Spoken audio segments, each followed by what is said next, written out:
নমস্কার, নিউজ ভ্যানগার্ডের তক্ক যুক্তি গপ্প অনুষ্ঠানে আপনাদের সবাইকে স্বাগত জানাই। আমি প্রসেনজিৎ আপনাদের সঙ্গে। হয় গপ্প নয় সত্যি কথা, বিচার করবেন আম জনতা। যদিও আজকের যে বিষয়টাতে আমরা আলোচনা করব একটু ভিন্ন স্বাদের, হয়তো তক্ক হবে না, কিন্তু গপ্প এবং যুক্তি দুটোই অবশ্যই থাকবে। আজকে একেবারেই আমরা দাঁড়িয়ে রয়েছি শেখ মুজিবুর রহমানের শতবর্ষ জন্মবার্ষিকী অনুষ্ঠানে। যারা আজকে আমাদের মধ্যে রয়েছে এই বিষয়ে আলোচনা করতে, তাদের সঙ্গে আগে পরিচয় সেরে নিচ্ছে। আমাদের সঙ্গে রয়েছে আমাদের রাজ্যের বিশিষ্ট সাংস্কৃতিক ব্যক্তিত্ব অমিত ভন্ডু, আপনাকে আমাদের স্টুডিওতে স্বাগত জানাই। একই সঙ্গে রয়েছে মোহাম্মদ মনির হোসেন, আপনাকে আমাদের স্টুডিওতে স্বাগত জানাই। রয়েছেন বাছির দুলাল, বাংলাদেশ থেকে, আপনাকে আমাদের স্টুডিওতে স্বাগত জানাই। এনারা দুজনেই রয়েছেন বাংলাদেশের সংস্কৃতি থেকে, বাংলাদেশের সঙ্গে ওতপ্রোতভাবে জড়িত, বাংলাদেশের বিভিন্ন সংস্কৃতির সঙ্গে তারা জড়িত রয়েছেন।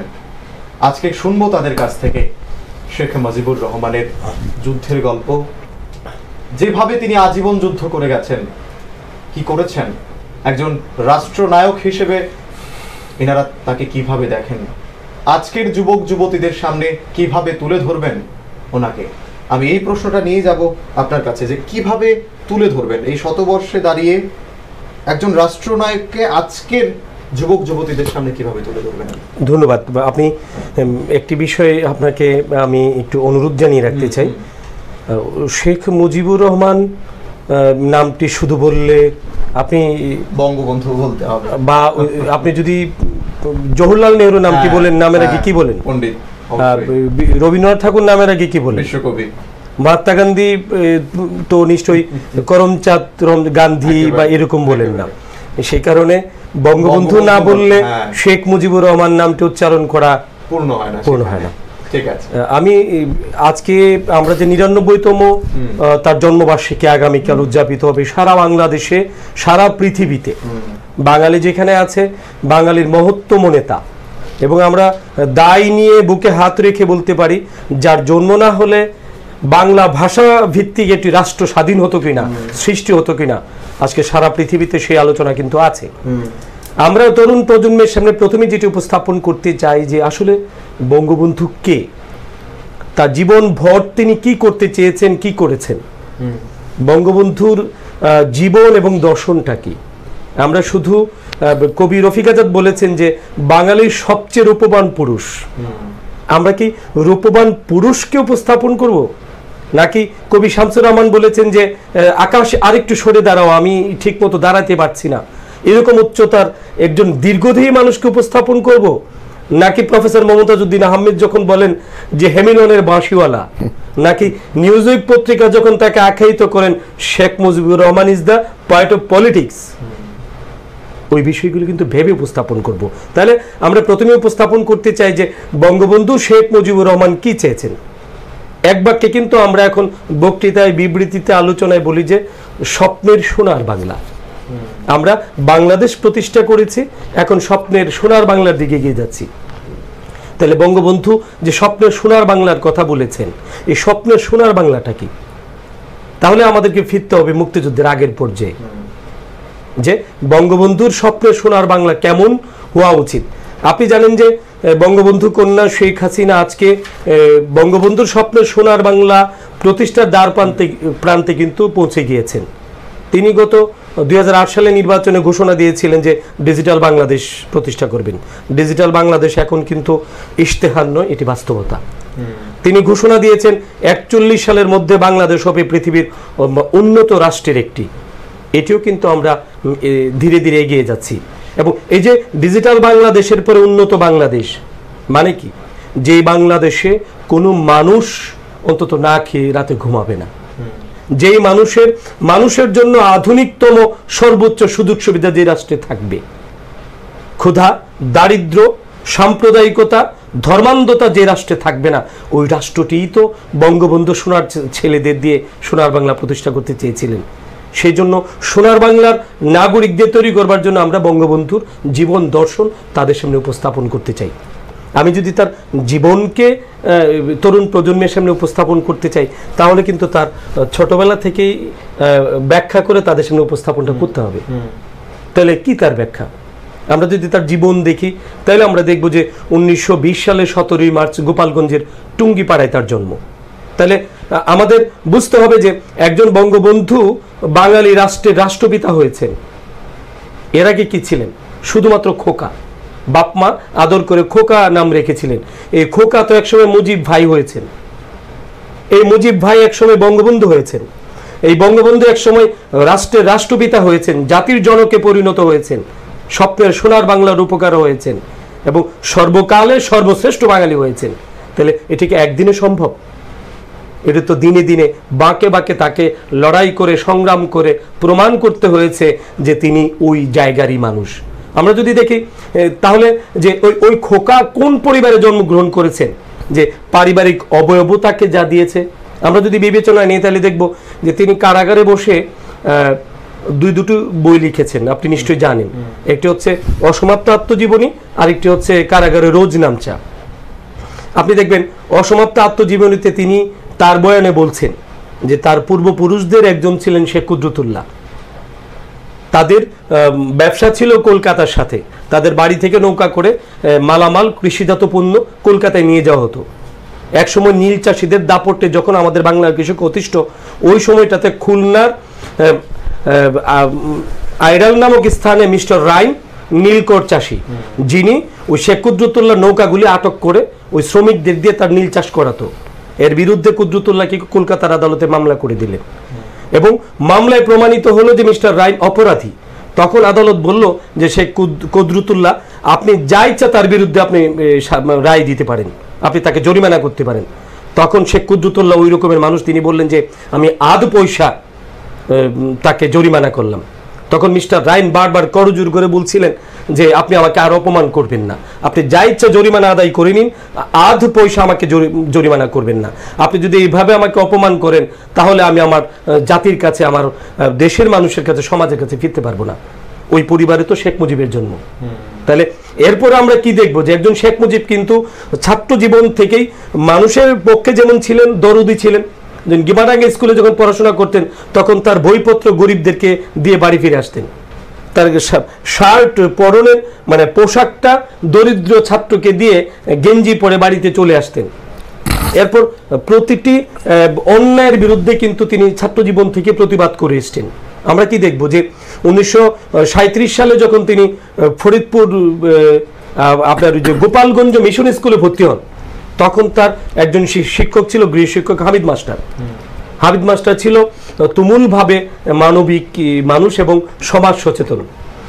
ওই হামিদ মাস্টারের নেতৃত্বে কিন্তু শেখ মুজিবুর রহমান মুষ্টি চাল সমিতি করে ঘরে ঘরে গিয়ে চাল সংগ্রহ করেছেন, দরিদ্র ছাত্রদের বই কিনে দিয়েছেন, লজিংয়ের ব্যবস্থা করেছেন, মানে মানবিক কাজ দিয়ে কিন্তু তার বেড়ে ওঠা।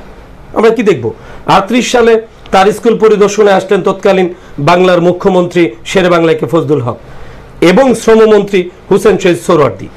তারা দুজন আসলেন। শেখ মুজিব দেখলেন যে তার সহপাঠীরা যে ছাত্রাবাসে থাকে ওই ছাত্রাবাসের ছাদ দিয়ে জল পড়ে বৃষ্টির সময়, তারা ভালো করে ঘুমাতে পারে না, বসবাস করতে পারে না। শেখ মুজিব কিন্তু দল বল নিয়ে ওই মুখ্যমন্ত্রীর সামনে দাঁড়িয়ে গেলেন, শেরে বাংলার সামনে, বাংলার বাঘ যাকে বলা হয়, হুসেন শহীদ সোহরাওয়ার্দী ব্যক্তিত্বে যিনি জিন্নাকেও ছাড়িয়ে যাওয়ার মতো ব্যক্তিত্ব, গণতন্ত্রের মানুষপুত্র যাকে বলা হয়, ওই তাদের সামনে দাঁড়িয়ে কিন্তু বললেন যে আমার শিক্ষার্থীদের বা আমার স্কুলের ছাদ নির্মাণ না হলেও তো আমি পথ ছাড়তে পারি না। শেরে বাংলা এবং হুসেন শহীদ সোহরাওয়ার্দী কিন্তু তাকে ডেকে নিলেন, ডেকে নিয়ে তার দাবি মানলেন, ছাদ সংস্কার করে দিলেন এবং তার সাথে কিন্তু নতুন করে যোগাযোগ স্থাপন করলেন। হুসেন শহীদ সোহরাওয়ার্দী শেরে বাংলা কিন্তু বুঝতে পেরেছিলেন যে এই বালক স্কুল বারান্দায় দাঁড়িয়ে আমাদের পথ রুদ্ধ করতে পারে, ওই বালক তো সাধারণ বালক নয়, সে এগিয়ে যাওয়া বালক এবং তার চোখেই তো আসলে আগামী দিনের নেতৃত্ব ভেসে উঠছিল। তখন হুসেন শহীদ সোহরাওয়ার্দী তাকে ঠিকানা দিয়ে গেলেন এবং নিজে কলকাতায় ফিরে গিয়ে তাকে চিঠি লিখলেন। এইভাবেই কিন্তু এরকম একজন গণতন্ত্রের মানুষপুত্রের সাথে তার যোগাযোগ হয়ে গেল। স্কুল জীবন থেকে আমরা দেখলাম যে কলকাতায় যখন তিনি পড়তে গেলেন ইসলামিয়া কলেজে, ওই সময় তো ইসলামিয়া কলেজে তিনি সাধারণ সম্পাদক নির্বাচিত হলেন। যোগ্যতা এবং দক্ষতা সাহস থাকলেই তো সেটা সম্ভব নাকি, কলকাতা শহরে গিয়ে। ওই সময়টাতে তিনি হুসেন শহীদ সোহরাওয়ার্দীর সাথে এবং আরও অসাম্প্রদায়িক কিছু নেতৃত্ব ছিল, আবুল হাশিম, কমরউদ্দিন আহমেদ এবং আপনার যে শরৎ বসু, এই রকমের মহান নেতাদের সাথে তার সম্পৃক্ততা আসে এবং তিনি হিন্দু মুসলিম দাঙ্গার সময় সাহসের সাথে একজন তরুণ এই দাঙ্গার বিরুদ্ধে সাম্প্রদায়িক সম্প্রীতির পক্ষে, শান্তির পক্ষে ওই কলকাতায় কিন্তু পথে পথে হেঁটেছে এবং মানুষের দ্বারে দাঁড়িয়ে গিয়েছে। ওই শেখ মুজিবুর রহমান কিন্তু 47-এর পর ফিরে আসে পূর্ব পাকিস্তানে। আমরা কি দেখলাম যে বাঙালির সার্বজনীন এবং সবচেয়ে যে বড় অর্জনগুলি আছে এর মধ্যে সর্বশ্রেষ্ঠ অর্জন হচ্ছে আমি মনে করি যে মায়ের ভাষা রক্ষা করা, ভাষা আন্দোলন। ভাষা আন্দোলনের দুটি পর্ব যদি আমরা আলাদা করে দেখি তাহলে দেখবো যে 1948 সালে একটি পর্ব, 1952 সালে একটি পর্ব।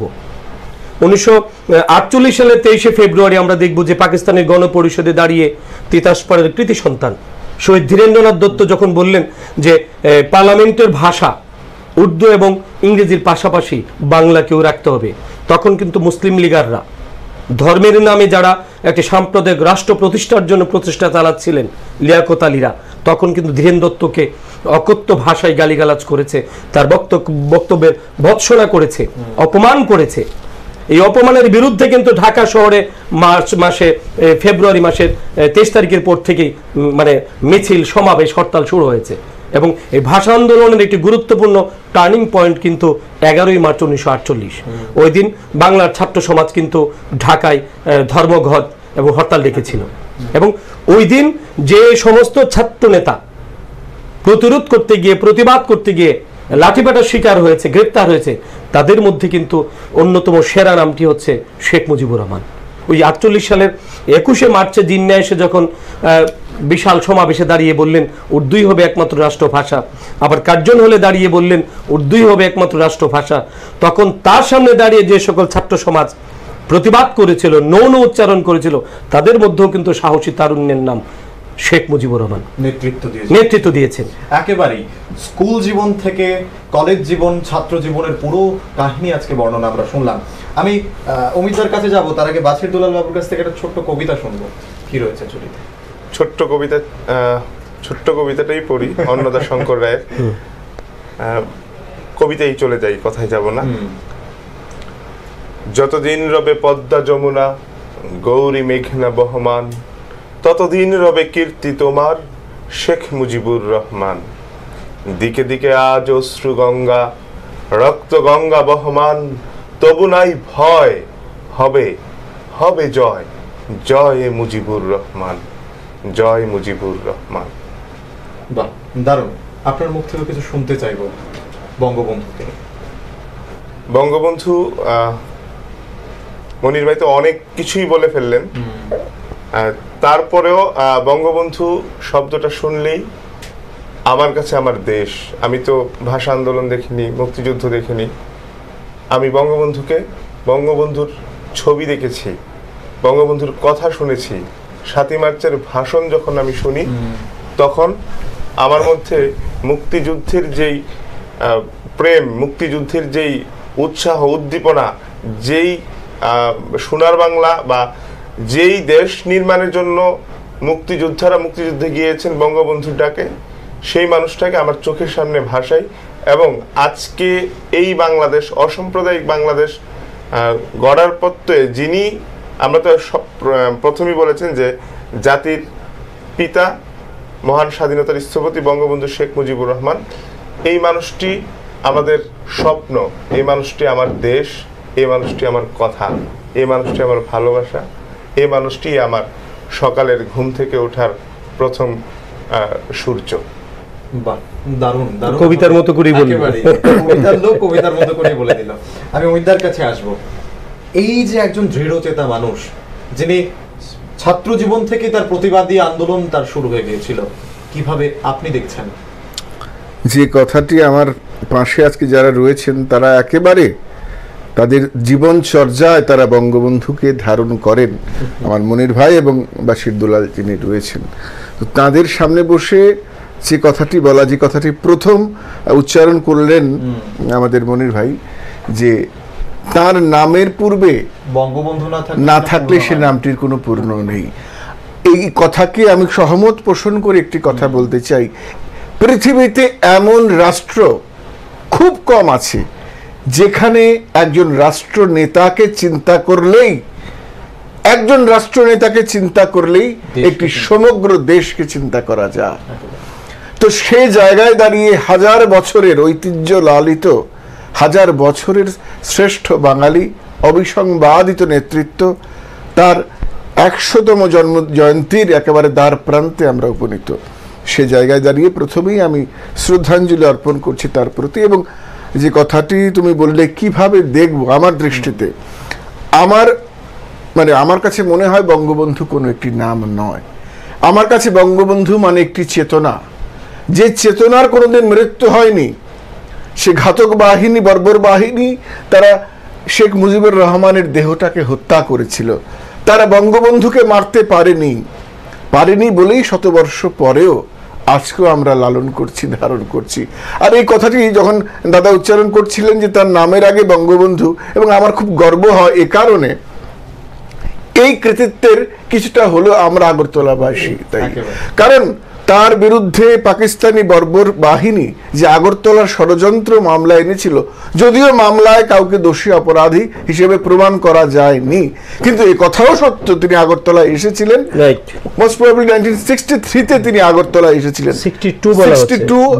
62-তে তিনি এসেছিলেন, 10 জন সঙ্গী নিয়ে এসেছিলেন, এবং তৎকালীন আমাদের মুখ্যমন্ত্রী শচীন্দ্রলাল সিংহের আতিথেয়তা তিনি লাভ করেছিলেন। এবং এই মামলা থেকে যে কথাটি বলছিলেন, এই মামলা থেকে নিষ্কৃতি পাবার পরেই, মানে বেকসুর খালাস হওয়ার পরেই সোহরাওয়ার্দী উদ্যানে পরদিনই তাকে বঙ্গবন্ধু উপাধিতে ভূষিত করা হয়েছিল। তাহলে আমার কোনো না কোনো ভাবে তার এই বঙ্গবন্ধু উপাধিটির সংযুক্তির ক্ষেত্রে আমার আগরতলা শহরের নামটি থাকায় অবশ্যই এটি আমাদের কাছে একটি অনন্য অর্জন। বঙ্গবন্ধুটা কেন আরেকটু আমি যুক্ত করতে চাই, এই কারণে একটু যুক্ত করতে চাই। আপনি জানেন যে বাংলাদেশ স্বাধীন হওয়ার পর তাকে জুলিও কুরি পদক দেওয়া হয়। ওই জুলিও কুরি পদক তুলে দেওয়ার সময় তাকে যে সম্ভাষণপত্র পাঠ করা হয় না, যাকে পদক দেওয়া হয়, ওইরকম জায়গায় বলা হয়েছে যে বিশ্ববন্ধু। তিনি তার অনুভূতি যখন বলতে গেলেন, তিনি বললেন যে নিঃসন্দেহে পৃথিবীর বঞ্চিত শোষিত মানুষ আমার বন্ধু, কিন্তু আমি বঙ্গবন্ধু হয়েই থাকতে চাই, মানে বাংলার বন্ধু হয়েই থাকতে চাই। এই যে মানে বাংলার প্রতি তার অনুরাগ, দিলাম যে বঙ্গবন্ধুটা তিনি বিশ্ববন্ধু আগে হতে চাননি, তিনি হতে চেয়েছেন বঙ্গবন্ধু। এই যে বাংলার প্রতি অনুরাগের কথা মনিরদা বললেন, আপনি দেখুন পৃথিবীতে এমন কয়টি রাষ্ট্র রয়েছে, মানে খুব হাতে গুনে কয়েকটি পাওয়া যাবে যাদেরকে পরপর দুবার স্বাধীনতা সংগ্রাম করতে হলো। আমরা 47-এর দেশভাগের পরে যে অবস্থা যদি দেখি, যে ধর্মের ভিত্তিতে দেশটাকে যেভাবে ভাগ করা হলো, ধর্মের ভিত্তিতে পৃথিবীর, সে সময় আমরা মনে করেছিলাম যে ধর্মের ভিত্তিতে ভাগ করা হলে এই যে ধর্মীয় আবেগে হয়তো তৎকালীন মুসলমানরা ভালো থাকবেন, কিন্তু পরবর্তী পর্যায়ে দেখা গেল পূর্ব পাকিস্তানের সঙ্গে পশ্চিম পাকিস্তানের দূরত্ব এতটাই বেশি, তাদের ভাষাগত, কৃষ্টিগত, সংস্কৃতিগত কোনোটাই মিলছে না, ধর্মগত মিল নেই। আমি চ্যালেঞ্জ করে বলতে পারি, পূর্ব বাংলার মানুষ, পূর্ব বাংলার মুসলমানরা যেই ধর্ম অনুসরণ করতেন, যে বিশ্বাসী ছিলেন, যেইভাবে আল্লাহ রসুলকে জানতেন, পাকিস্তানিদের আচরণ দেখে মনে হয়েছে বাঙালিরা বুঝতে পেরেছে যে এই ধর্ম আমাদের না, একদম না। এবং এই যে উর্দুকে চাপিয়ে দেওয়ার বিরুদ্ধে আমরা 52 ভাষা আন্দোলন জানি, দাদা যে কথাটা আরো এগিয়ে আনলেন 47-48 থেকে বঙ্গবন্ধু, এই যে তার ফিলিংস, এবং এই প্রায় 20টি বছর নিরবচ্ছিন্ন সংগ্রামের মধ্য দিয়ে ভাষা আন্দোলন থেকে 71-এর মুক্তিযুদ্ধ, এতগুলো পর্যায়। আপনি ভাষা আন্দোলন বলতে গেলে আবার কিন্তু তাকে আনতে হবে অবশ্যই। 52-এর ভাষা আন্দোলন আমি বলছি দুটি পর্ব, একটা হলো 48 আর 52 জানুয়ারি মাস থেকে কিন্তু আবার উত্তাল অবস্থা শুরু হলো। বঙ্গবন্ধু গ্রেফতার, 16 ফেব্রুয়ারি থেকে কিন্তু অনশনে চলে গেলেন তিনি। দাবি কি? রাষ্ট্র ভাষা বাংলা চাই, রাজবন্দীদের মুক্তি চাই। এবং জেলখানায় বসে থেকে কিন্তু কর্মীদের ভাষা আন্দোলনে কিভাবে করতে হবে, মিছিল কোথায় যেতে হবে, সব দিক নির্দেশনা দিচ্ছিলেন। এবং যে কথাটি আমি মনিরদা বলতে চাই, কালকেও একটা অনুষ্ঠানে মানে আমার বলেছিলাম যে ত্রিপুরার সঙ্গে আগরতলার সঙ্গে বঙ্গবন্ধুর যে সম্পর্ক, যখন তার বিরুদ্ধে সেই আপনার আগরতলা ষড়যন্ত্র মামলা হলো, তখন সেই প্রথম বার্তাটি আসে আমাদের তৎকালীন মুখ্যমন্ত্রী শচীন্দ্রলাল সিংহ এবং আমাদের জাগরণ পত্রিকা ছিল একটি ত্রিপুরার একেবারে প্রথম দিকের পত্রিকা, জাগরণ পত্রিকার সম্পাদক জিতেন পালের কাছে। এরা কলকাতায় গিয়ে, আমাদের মুখ্যমন্ত্রী কলকাতায় গিয়ে ব্যারিস্টার তৎকালীন স্নেহাংশু আচার্য ওনার সঙ্গে আলোচনা করলেন। তখন বলা হলো যে ভারতকে এ মামলায় পক্ষভুক্ত হওয়া উচিত হবে না আপনারা। নীরজসি চৌধুরী তখন বিলেতে, তার সঙ্গে যুক্ত করে বিলেতে আমার মহারানীর যে ব্যারিস্টার আইন পরিষদের সদস্য টমাস উইলিয়াম, তাকে নিযুক্ত করা হলো এই মামলার ব্যারিস্টার হিসেবে। তো এই আগরতলার সঙ্গে সম্পর্কটি মানে, এবং আপনারা জানেন যে পরিমাণ মানুষ ছিল, তার চাইতে বেশি শরণার্থীরা এই মুক্তিযুদ্ধে আগরতলায় অংশ নিয়েছে, এই কথাগুলি সবার জানা। ভাষা দিয়ে, আমাদের অন্ন দিয়ে, আমাদের বাসস্থান দিয়ে সর্বতভাবে এ রাজ্যের মানুষের সাহায্য করেছেন। এবং এই নামটি আমি অবশ্যই উচ্চারণ করতে চাই তার শতবর্ষের দান প্রান্তে দাঁড়িয়ে। প্রয়াত দৈনিক সংবাদের সম্পাদক ভূপেন দত্ত ভৌমিক মহোদয়, তৎকালীন সময়ের অনিল ভট্টাচার্য বরিষ্ঠ সাংবাদিক, তার অবদান। তার বাড়িতে ছিল সমস্ত সংবাদকর্মীদের একটি আড্ডাখানা, যেই আসতেন সবাই সেখানে ভিড় করতেন। আমাদের ভূপেন্দার যে আমাদের দৈনিক সংবাদ কার্যালয় ছিল বিশ্ব সংবাদ কেন্দ্র, এখান থেকে বহু সংবাদ সম্প্রচারিত হতো। এই কথাগুলো সকলেরই জানা।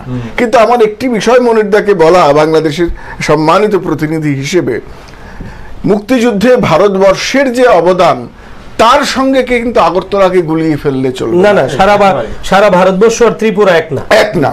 কিন্তু এটা আমার মানে দুঃখ হতে পারে বা ক্ষোভ বলতে পারেন, কিন্তু ত্রিপুরার যে এই যে বললাম বঙ্গবন্ধুর নামের ক্ষেত্রে কোনো না কোনো ভাবে আগরতলা নামটি একটি যুক্ত, বা কোনো না এই যে নানা ঘটনা। এবং ত্রিপুরায় যে মুক্তিযুদ্ধ পার্ক হয়েছে আপনারা জানেন সাম্প্রতিককালে, বিলোনিয়া।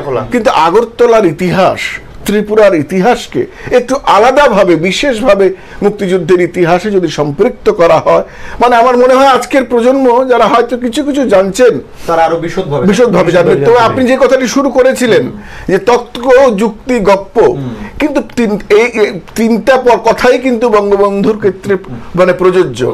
আমরা দেখেছি তার 7ই মার্চের ভাষণকে 75-এর পরবর্তী পর্যায়ে কোনো বাজাইতে দেওয়া হয়নি, প্রকাশ্যে বন্ধ ছিল। মুক্তিযুদ্ধের ইতিহাস বিকৃত হয়েছে, হ্যাঁ, কিন্তু কোন সত্যিকে কখনো ধামাচাপা দিয়ে রাখা যায় না। আজকে রাষ্ট্রসংঘের প্রামাণ্য দলিল হিসেবে, হ্যাঁ, এই যে 7ই মার্চের প্রসঙ্গ নিয়ে আসলেন, আজকে 2017 সালের 30 অক্টোবর আমরা কি দেখলাম? সারা পৃথিবী আনন্দের সাথে দেখলো যে ইউনেস্কো বিশ্ব প্রামাণ্য দলিল হিসেবে স্বীকৃতি দিল। কোনটাকে স্বীকৃতি দিল?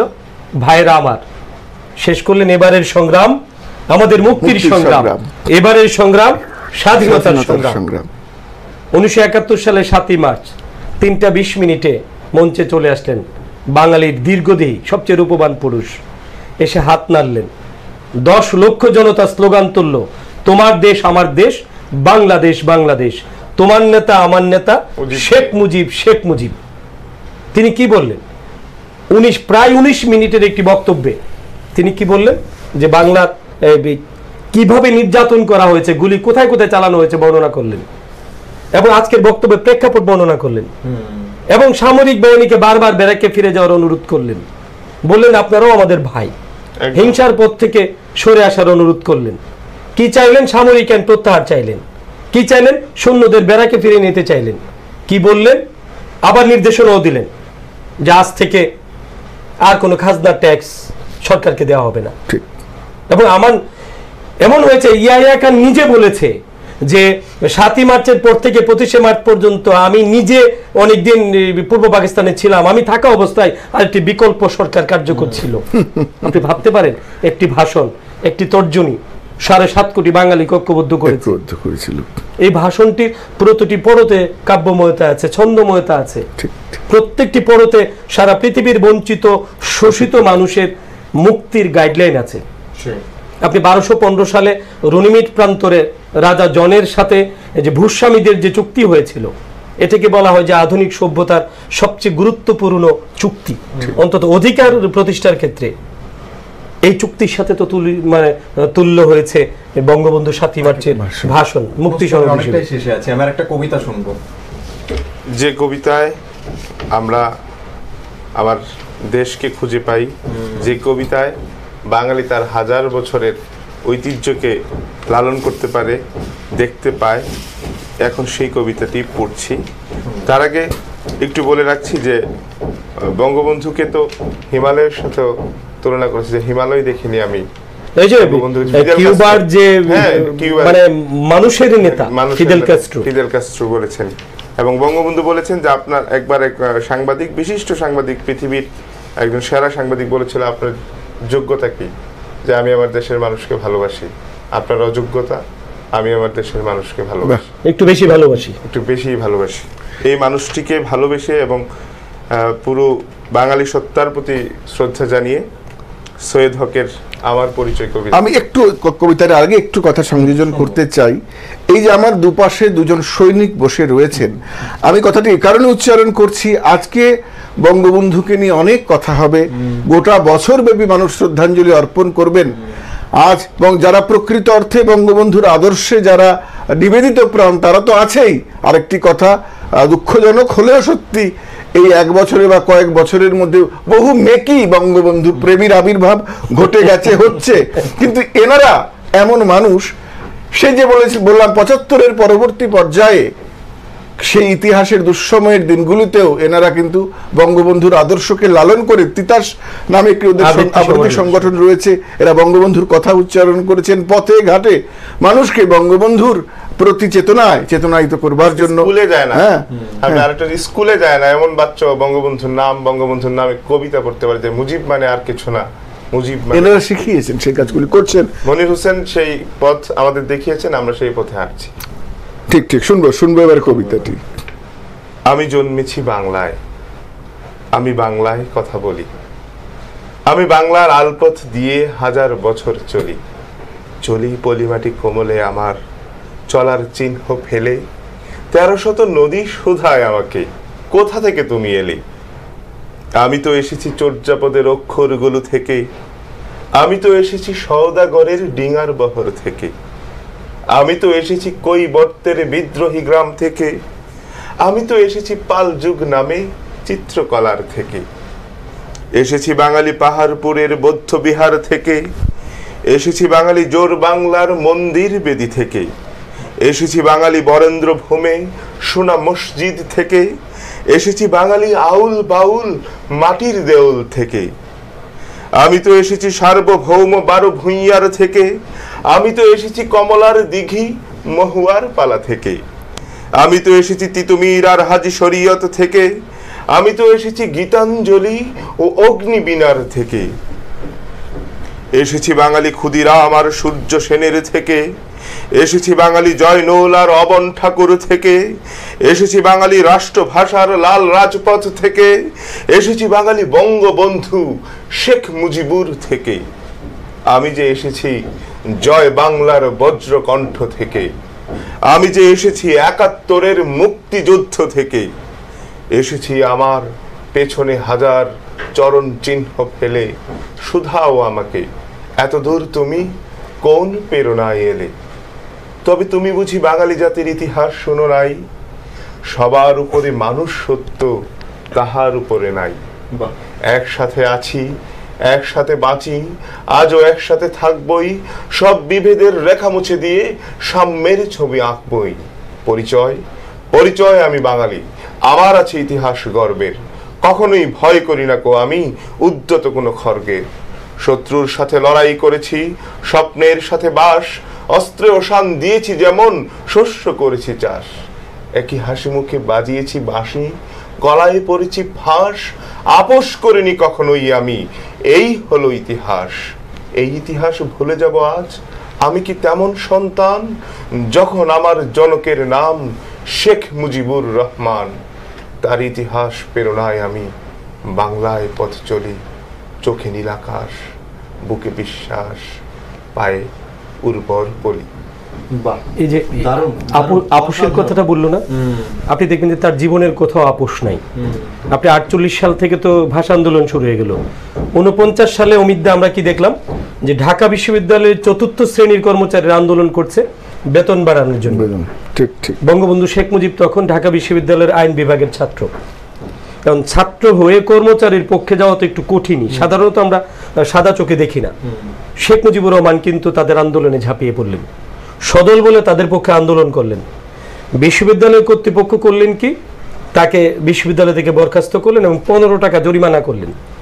বলল যে ১৫ টাকা জরিমানা দিতে হবে আর মুচলেখা দিতে হবে যে তিনি আর আন্দোলন করবেন না। তাহলে তার ছাত্রত্ব ফিরিয়ে দেবে।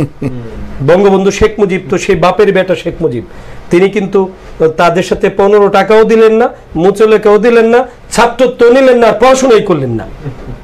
আপনি দেখেন 1969 সালে, আগে 68 সালে যে আগরতলা ষড়যন্ত্র মামলায় তাকে বলা হলো যে আপনি পেরুলে মুক্তি নেন। শেখ মুজিব বলল আমি পেরুলে মুক্তি নেব না, আমি পেরুলে মুক্তি নেওয়ার মতো মানুষ না, পেরুলে মুক্তি নিলে তো আপোষকামিতা হয়ে গেল, আমার জনগণ যখন আমার মুক্তি চাইবে তখন তুমি মুক্তি দিতে আমাকে বাধ্য হবা। শেখ মুজিবুর রহমান তো পাকিস্তান কারাগারে ছিলেন 25শে মার্চের কালো রাত্রির পর থেকে 26শে মার্চ থেকে। মুক্তিযুদ্ধের শেষ পর্যায়ে তার যে কারাগারের যে ঘর, এই ঘরের পাশে কবর খোঁড়া হলো, বলা হলো যে তোমাকে মৃত্যুদণ্ড দেওয়া হয়েছে, ওই কবরে তোমাকে দাফন করা হবে, তুমি আমাদের সাথে চুক্তিতে আসো, কনফেডারেশন গঠন করো। পাকিস্তানের সাথে এই পূর্ব পাকিস্তানের সম্পর্কটা কোন পর্যায়ে হবে? বললো যে আমার জীবন যাইতে পারে, আমি তোমাদের সাথে আপোষ করব না, আমার মৃত্যু হোক, আমি শুধু একটা চাই যে আমার লাশটা বাঙালির কাছে ফিরিয়ে দিও। বঙ্গবন্ধু কিন্তু আপোষ করেননি। একেবারে অনুষ্ঠানের শেষ পর্যায়ে রয়েছে, যাদেরকে আজকে আমাদের মাঝে পেয়েছি যে দুজনকে বাংলাদেশ। আপনি শেষ পর্যায়ে হলে আমার একটু 2 মিনিট বলা আছে। আপনি বলছিলেন যে তার কি কি সফলতা আপনি তরুণ প্রজন্মের সামনে তুলে ধরতে চান। এর আগে একটা প্রশ্ন করব যে ব্যক্তি সারা জীবন আপোষহীন ছিলেন, কোনোদিন আপোষ করেননি, যে দৃঢ়চেতা ব্যক্তিত্ব ছিলেন, ঐতিহাসিক মার্চের প্রত্যেকটা ঘটনার নেতৃত্ব যিনি দিয়েছিলেন, সেই ঐতিহাসিক মার্চকে এখনকার ছাত্র যৌবনরা কিভাবে দেখছেন? এখনকার বাংলাদেশের ছাত্র যৌবনরা কিভাবে তাকে উদযাপন করছেন? 75-এর 15 আগস্টের পর অমিত দা বলছিলেন যে ইতিহাসের পৃষ্ঠা থেকে জাতির জনককে মুছে দেওয়ার চেষ্টা হয়েছে। স্বাধীনতা দিবস হয়েছে, বিজয় দিবস হয়েছে, বিজয় এবং স্বাধীনতার মহানায়কের নাম উচ্চারিত হয় নাই, তার ছবি টানানো হয় নাই। কিন্তু আমরা কি দেখলাম? 96 সালে প্রথমবারের মতো 21 বছর পর বাংলার আকাশে উদিত হলো মুজিব সূর্য, তার কন্যা শেখ হাসিনা জনরায় নিয়ে ক্ষমতায় আসলেন। ওই সময় কিন্তু আবার নতুন ইতিহাস চর্চা শুরু হয়েছে। মাঝখানে কিছুটা গ্যাপ হলেও বাঙালি কিন্তু বুঝতে পেরেছে যে 7ই মার্চ বাঙালি জীবনে এসেছিল, 26শে মার্চের যে প্রত্যুষে শেখ মুজিবের স্বাধীনতার ঘোষণা এসেছিল, এবং 3 তারিখের যে মার্চের স্বাধীনতার ইশতিহারের দিন এসেছিল, 2 মার্চের পতাকা উত্তোলনের দিন বাঙালির জীবনে এসেছিল, এবং 70-এর নির্বাচনে নিরঙ্কুশ সংখ্যাগরিষ্ঠতা শেখ মুজিব পেয়েছিলেন, এবং শেখ মুজিব জনগণ দ্বারা নির্বাচিত জনপ্রতিনিধিদের নেতাও নির্বাচিত হয়েছিলেন এই 71-এর শুরুর দিকেই। কিন্তু এটা কিন্তু তরুণ প্রজন্ম বুঝতে পেরেছে। আর এখন তো রে ভাই আধুনিক সভ্যতার যুগ, অনলাইনে সার্চ দিলে সব পেয়ে যায়, ইতিহাসের উইকিপিডিয়া, আরো কিকিপিডিয়া চলে এসছে। আমি আইটি সম্পর্কে একজন নিরক্ষর মানুষ, আমি সব পিডিয়া সম্পর্কে জানিও না, বাট দুলালরা যারা একটু সার্চ দিলে সব পিডিয়াতে ইতিহাসের সত্যতা চলে আসে। কিভাবে চলে আসে? 7ই মার্চের ভাষণকে বিশ্ব প্রামাণ্য দলিল চাইলে আর মোছা যাবে না। এখন আমাদের ছোট ছোট সন্তানেরা কিন্তু 7ই মার্চের ভাষণ ছবিতে আঁকতে পারেন। এখন কিন্তু 7ই মার্চের ভাষণ একটু তৃতীয় পড়া আমার শিক্ষার্থী কিন্তু ওই ভাষণটি অবিকল নকল করে সে মঞ্চে দিতে পারেন। এবং বঙ্গবন্ধুকে, যে বঙ্গবন্ধু কি ছিলেন, বঙ্গবন্ধুর আদর্শ কি ছিল, তিনি রাষ্ট্র দর্শন হিসেবে কি নিয়েছিলেন, এটি কিন্তু আমাদের তরুণ প্রজন্ম জানে। আপনি যদি আমাকে শুরু দিকে বলেছিলেন যে বঙ্গবন্ধু সরকারের সফলতা কি, আপনি জানেন যে পৃথিবীর ইতিহাসে খুব কম সময়ের মধ্যে বঙ্গবন্ধু শেখ মুজিবুর রহমান আমাদের সবচেয়ে ঘনিষ্ঠতম বন্ধু, যারা সবচেয়ে বেশি সহযোগিতা করেছে, ভারতবর্ষের মাননীয় প্রধানমন্ত্রী আমাদের চিরনমস্য ইন্দিরা গান্ধীজির সাথে কিন্তু কথা বলে মাত্র অল্প কয়েক মাসের মধ্যে ভারতীয় সৈন্য ফিরিয়ে দিয়েছে, যেটি দ্বিতীয় বিশ্বযুদ্ধের পর এখনো জাপানে বা অন্যান্য রাষ্ট্রের দ্বীপপুঞ্জে মার্কিন যুক্তরাষ্ট্রের সৈন্য রয়েছে। এটি তিনি বঙ্গবন্ধু তার ব্যক্তিত্বের কারণে পেরেছেন। মাত্র 9 মাসের মধ্যে একটি গণতান্ত্রিক সংবিধান দিয়েছেন, অসাম্প্রদায়িক সংবিধান দিয়েছেন, যে সংবিধানের মূল ভিত্তি ছিল কি? গণতন্ত্র, জাতীয়তাবাদ, ধর্মনিরপেক্ষতা, সমাজতন্ত্র। এবং তিনি অল্প সময়ের মধ্যে মাত্র 2 বছর পরেই কিন্তু এটি গণতান্ত্রিক নির্বাচন দেওয়ার ব্যবস্থা করেছেন। এবং কি করেছেন? এটি যুদ্ধ বিধ্বস্ত রাষ্ট্রের, যেখানে জায়গায় জায়গায় মাইন পোতা ছিল, ভারত এবং রাশিয়ার সহযোগিতায় মাইন সরিয়েছেন, ব্রিজ, কালভার্ট, হাজার হাজার ধ্বংসস্তূপ নতুন করে সারিয়েছেন। এমনকি অল্প সময়ের মধ্যে একটি পঞ্চবার্ষিক পরিকল্পনা তৈরি করতে পেরেছিলেন, এবং হাজার হাজার প্রাথমিক বিদ্যালয়কে তিনি জাতীয়করণ করেছেন, শত শত মিল কারখানাকে রাষ্ট্রায়ত্ত মালিকানায় তিনি নিতে পেরেছিলেন। এমনকি যে আপনি জানেন যে চৈনিক বাম, উগ্র বাম এবং সাম্প্রদায়িক শক্তি ইসলামপন্থী উগ্র গোষ্ঠী যারা স্বাধীনতা চায়নি এবং মার্কিন সাম্রাজ্যবাদের যারা অনুসারী, পাকিস্তান অনুসারী, তারা কিন্তু স্বাধীন বাংলাদেশকেও স্বাধীনভাবে চলতে দিতে চায়নি এবং তারা বারবার বিব্রত করেছে, সন্ত্রাস সৃষ্টি করেছে। ঈদের নামাজ থেকে আওয়ামী লীগের সংসদ সদস্যকে গুলি করে হত্যা করেছে। এই অবস্থায় কিন্তু শেখ মুজিবুর রহমান একটি বাংলাদেশকে এগিয়ে নেওয়ার চেষ্টা করেছে এবং তিনি জোট নিরপেক্ষ নীতি অবলম্বন করে বাংলাদেশের স্বকীয়তা বুঝিয়ে দিয়েছেন যে না, আমি স্নায়ু যুদ্ধের সময় কারো পক্ষে নেই, আমি জোট নিরপেক্ষ। একেবারে অনুষ্ঠানের একেবারে শেষ পর্যায়ে রয়েছে। হয়তোবা সেদিন ওনাকে হত্যা করা হয়েছিল, কিন্তু তার যে আন্দোলন, তার যে ভাষা, তার যে ভাষণ, সমস্ত কিছু কিন্তু এখন আর আটকে নেই। তিনি হত্যা হয়ে গেছেন, তাকে হত্যা করা হয়েছে, বঙ্গবন্ধুকে হত্যা করা হয়েছে, কিন্তু তার যে মনোভাব, তার যে আন্দোলন, তা কিন্তু আজও রয়েছে। তক্ক যুক্তি গপ্পের আজকের এই অনুষ্ঠানটি আমাকে এখানেই শেষ করতে হচ্ছে। সঙ্গে থাকবেন। শুভরাত্রি।